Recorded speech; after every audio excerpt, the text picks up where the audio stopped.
Vote వాపస్ తీసుకునే హక్కును ప్రజలకు ఇస్తాం.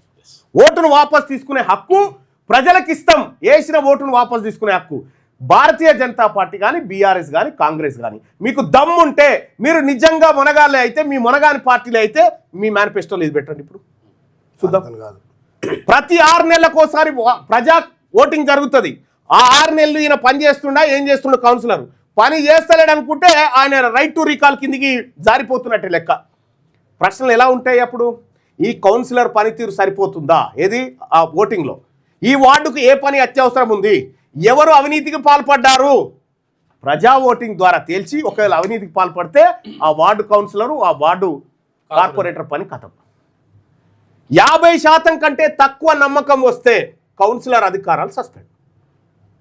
50% కంటే తక్కువ. ఒక వార్డులో 1000 మంది ఉన్నారు అనుకుందాం. 400 మంది ఏమో మంచిగా ఉన్నాడు ఈ కౌన్సిలర్ అని, 600 మంది బాగాలేరు అన్నాడు అనుకో, కథమే. మినిమం 501 మంది ఒప్పుకోవాలి ఆయన. అంటే మీరు రద్దు చేస్తారా, ప్రభుత్వానికి సిఫారసు చేస్తారా? అంటే మనోనే రాజీనామా చేయాల్సిందే. రెండోది రైట్ టు రీకాల్ అనేటువంటి సిస్టాన్ని మనం ఇంప్లిమెంట్ చేస్తాం ఇక్కడ చట్టసభలో.